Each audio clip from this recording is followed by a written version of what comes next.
اعوذ باللہ من الشیطان الرجیم، بسم اللہ الرحمن الرحیم۔ سورۃ آل عمران، آیت نمبر 149۔ اے ایمان والو، جو لوگ ایمان لائے ہو، اگر تم اطاعت کرو گے ان لوگوں کی جنہوں نے کفر کیا، وہ پھیر دیں گے تم کو تمہاری اوپر ایڑیوں کے، پھر تم پلٹ جاؤ گے خسارہ پانے والوں کی طرف۔ یہ لوگ تمہارے خیر خواہ نہیں، بلکہ اللہ تمہارا حامی و ناصر اور بہترین مددگار ہے۔ جن لوگوں نے کفر اپنایا ہے وہ عنقریب ان کے دلوں میں رعب ڈال دیں گے، کیونکہ انہوں نے اللہ کی خدائی میں ایسی چیزوں کو شریک ٹھہرایا جس کے بارے میں اللہ نے کوئی دلیل نہیں اتاری۔ اس کا ٹھکانہ جہنم ہے ان کا، اور وہ ظالموں کا بہترین ٹھکانہ ہے۔ اور اللہ نے یقیناً اس وقت اپنا وعدہ پورا کر دیا تھا جب تم دشمنوں کو اسی کے حکم سے قتل کر رہے تھے، یہاں تک کہ جب تم نے کمزوری دکھائی اور حکم کے بارے میں باہم اختلاف کیا، اور جب اللہ نے تمہاری ناپسندیدہ چیز تمہیں دکھائی تو تم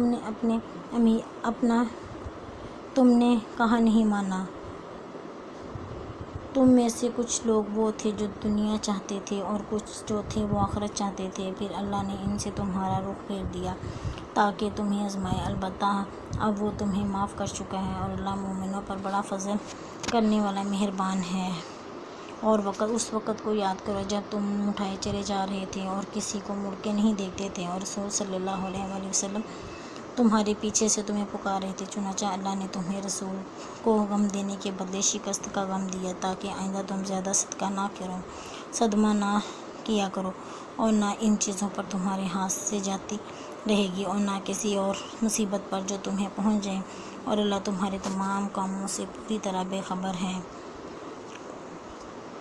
اور پھر اس غم کے بعد اللہ نے تم پر طمانینت نازل کی، ایک اونگ جو تم میں سے کچھ لوگوں پر چھا رہی تھی، اور ایک گروہ وہ تھا جسے اپنی جانوں کی پڑی ہوئی تھی، اور وہ لوگ جو اللہ کے بارے میں ناحق کیسے گمان کر رہے تھے، جو جہالت کے خیالات تھے۔ وہ کہہ رہے تھے کیا ہمیں کوئی اختیار حاصل ہے؟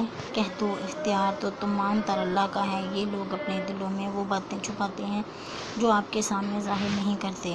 کہتے ہیں اگر ہمیں بھی کچھ اختیار ہوتا تو ہم یہاں قتل نہ ہوتے۔ کہہ دو کہ اگر تم اپنے گھروں میں ہوتے تب بھی جن کا قتل ہونا مقدر میں لکھا جا چکا تھا، وہ خود باہر نکل کر اپنی اپنی قتل گاہوں تک پہنچ جاتے ہیں۔ یہ سب اس لیے ہوا تاکہ جو تمہارے سینوں میں ہے اللہ اسے آزمائے، اور جو کچھ تمہارے دلوں میں ہے اس کا میل کچیل دور کر دے، اور اللہ دلوں کے بھید کو خوب جانتا ہے۔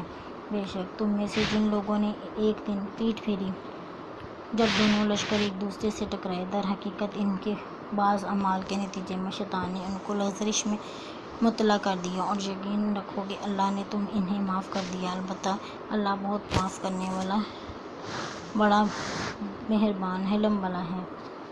اے ایمان والو، ان لوگوں کی طرح نہ ہو جانا جنہوں نے کفر اختیار کر لیے ہیں، اور جب ان کے بھائی کسی سرزمین پر سفر کرتے ہیں اور یا جنگ میں شامل ہوتے ہیں تو یہ ان کے بارے میں کہتے ہیں کہ اگر وہ ہمارے پاس ہوتے تو نہ مرتے اور نہ مارے جاتے۔ ان کی یہ بات کا نتیجہ تو صرف یہ ہے کہ اللہ ایسی باتوں کو ان کے دلوں میں حسرت کا سبب بنا دیتا ہے، ورنہ زندگی اور موت تو اللہ کے ہاتھ میں ہے۔